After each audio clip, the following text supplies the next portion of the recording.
La conquista vikinga de York, año 866. Contexto: una ciudad en el auge de su crisis. Era el año 866, y Eoforwich, actual York, la joya del reino de Northumbria, se encontraba dividida por luchas internas. Las murallas que en otro tiempo habían protegido a la ciudad eran ahora un símbolo de una fortaleza vulnerable. Dentro de la ciudad las tensiones eran palpables. Por un lado, el rey Ela buscaba consolidar su poder tras usurpar el trono. Por el otro, el destronado Osbert buscaba reunir apoyo para recuperar lo que consideraba legítimamente suyo.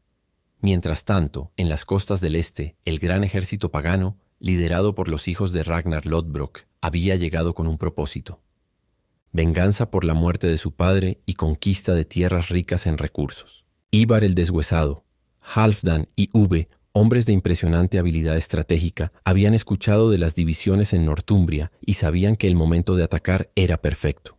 Los planes vikingos.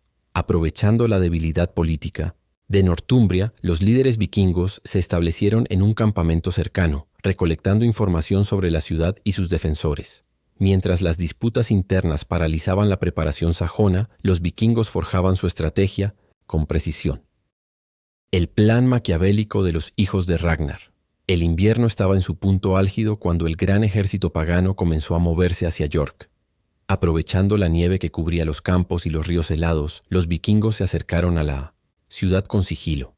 No querían desgastarse en una batalla innecesaria, así que la táctica era simple pero efectiva: intimidar, cercar y atacar cuando las defensas estuvieran en su punto más débil. Ivar el Deshuesado, conocido por su mente estratégica, ideó un plan para dividir las ya debilitadas fuerzas sajonas. Usaron rumores de un ataque inminente en otros puntos de Northumbria para distraer a parte del ejército, mientras su verdadero objetivo era la ciudad. Halfdan, por su parte, lideraba los preparativos del asedio con una mezcla de paciencia y brutalidad. La llegada de los vikingos. Desde las murallas de York, los centinelas observaron con horror cómo el horizonte se llenaba de drakars atracando en el río cercano. Hombres de aspecto salvaje desembarcaban en oleadas, cubiertos de pieles y con armas relucientes. La población, ya dividida, entró en pánico, y los líderes locales se dieron cuenta de que estaban en una situación desesperada. El asedio. La brecha en las murallas. El frío viento invernal azotaba las murallas de York mientras el amanecer iluminaba las sombras de los guerreros vikingos en formación. Desde lo alto de las defensas, los centinelas sajones podían ver la interminable oleada de hombres armados avanzando como un río imparable. Los drakars, ya atracados, se alzaban como monstruos dormidos, mientras los vikingos encendían antorchas y preparaban arietes improvisados con troncos robustos. El primer contacto. Con un rugido ensordecedor, los vikingos lanzaron su ataque inicial. Los arqueros sajones dispararon una lluvia de flechas desde las murallas, pero los nórdicos, protegidos por grandes escudos redondos, avanzaron sin detenerse. Bajo la dirección de Halfdan, los atacantes desplegaron escudos en formación de muro, avanzando paso a paso mientras soportaban las descargas enemigas. El uso de las torres de asedio. Los vikingos, adaptándose al terreno, utilizaron torres de asedio rústicas construidas durante la noche. Estas estructuras, cubiertas con pieles de animales para evitar que fueran incendiadas, se acercaron a las murallas mientras los defensores desesperados intentaban derribarlas con piedras y lanzas. Desde lo alto los sajones arrojaban aceite hirviendo, pero los guerreros nórdicos, enardecidos por la adrenalina, continuaban escalando.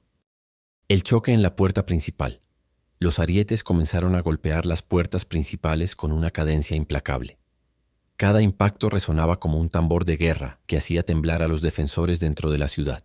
Las puertas reforzadas con hierro resistieron inicialmente, pero con cada embestida se astillaban más y más. Mientras tanto, los berserkers, guerreros vikingos, en un estado casi místico de furia, se lanzaron contra las líneas de defensa, con una ferocidad aterradora. Cubiertos de pintura de guerra y gritando alabanzas a sus dioses, lograron sembrar el pánico entre los soldados sajones que intentaban reforzar las murallas. La brecha.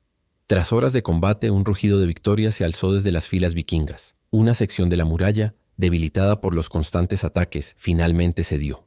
Los nórdicos inundaron la ciudad por la brecha, enfrentándose a los soldados sajones en combates cuerpo a cuerpo.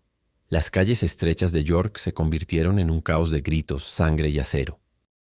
El último intento de resistencia sajona, El caos dentro de la ciudad. Cuando los vikingos irrumpieron en York, la ciudad estalló en un torbellino de destrucción. Las llamas comenzaron a consumir casas y almacenes, iluminando la noche con un resplandor infernal. Las campanas de las iglesias resonaban desesperadamente, llamando a los ciudadanos a refugiarse mientras los soldados sajones intentaban contener la marea. Ela y Osbert, enfrentados durante años por el control de Northumbria, se vieron obligados a dejar de lado sus diferencias. Se reunieron en la plaza principal, donde improvisaron una estrategia para un contraataque desesperado. Conscientes de que no podían vencer en número, apostaron por usar las calles estrechas de York para atrapar a los vikingos en emboscadas. Las emboscadas sajonas. En varios puntos estratégicos, los sajones lograron tender trampas a los vikingos. Desde callejones oscuros y tejados, los defensores atacaron con flechas y lanzas, causando bajas significativas. En algunos casos pequeños, grupos de sajones se enfrentaron a los invasores en combates desesperados, logrando incluso recuperar algunas secciones de la ciudad. El contraataque de los berserkers. Pero la resistencia sajona fue de corta duración. Los berserkers, liderados por Halfdan, cargaron directamente contra los grupos emboscados, destrozando las defensas con su brutalidad. Los sajones, aterrorizados por estos guerreros indomables, comenzaron a retroceder hacia el centro de la ciudad. La caída de Osbert. En medio de la confusión, Osbert lideró un grupo de soldados hacia una última defensa en la iglesia principal de York. Allí, los sajones intentaron resistir, pero fueron superados por los números y la ferocidad de los vikingos. Osbert cayó en combate, rodeado por sus hombres, convirtiéndose en un símbolo de resistencia para sus seguidores. La huida de Ela. Con la caída de Osbert, Ela entendió que la batalla estaba perdida. Escapó con un pequeño grupo de soldados hacia las afueras de la ciudad, dejando a los pocos sobrevivientes a merced de los vikingos. Aunque logró sobrevivir, ese día su destino estaba sellado. Los hijos de Ragnar lo capturarían más tarde y lo ejecutarían con el legendario águila de sangre. La transformación de York en Jorvik. Para el anochecer, la resistencia sajona había sido completamente aplastada. Tras la victoria, los líderes vikingos se reunieron en el centro de la ciudad conquistada. Desde allí, declararon a York como su nuevo bastión y rebautizaron la ciudad como Jorvik, un nombre que reflejaba su cultura y ambiciones. El saqueo. Las iglesias y monasterios, repletos de riquezas, fueron despojados de sus tesoros. Los mercados de esclavos comenzaron a operar, y los vikingos consolidaron su poder económico. La gobernanza vikinga. Ivar y Halfdan establecieron un sistema de gobierno que integraba elementos de la administración sajona con sus propias leyes, nórdicas. Legado. La conquista de York marcó el inicio del dominio vikingo en el norte de Inglaterra, transformando no solo la ciudad, sino también la región. York se convirtió en un importante centro comercial, cultural y político bajo el control de los nórdicos, dejando un impacto que perduraría por generaciones. Conclusión. La caída de York no fue solo una victoria militar. Fue un símbolo del poderío vikingo y de cómo una civilización podía transformar a otra a través del conflicto y la adaptación.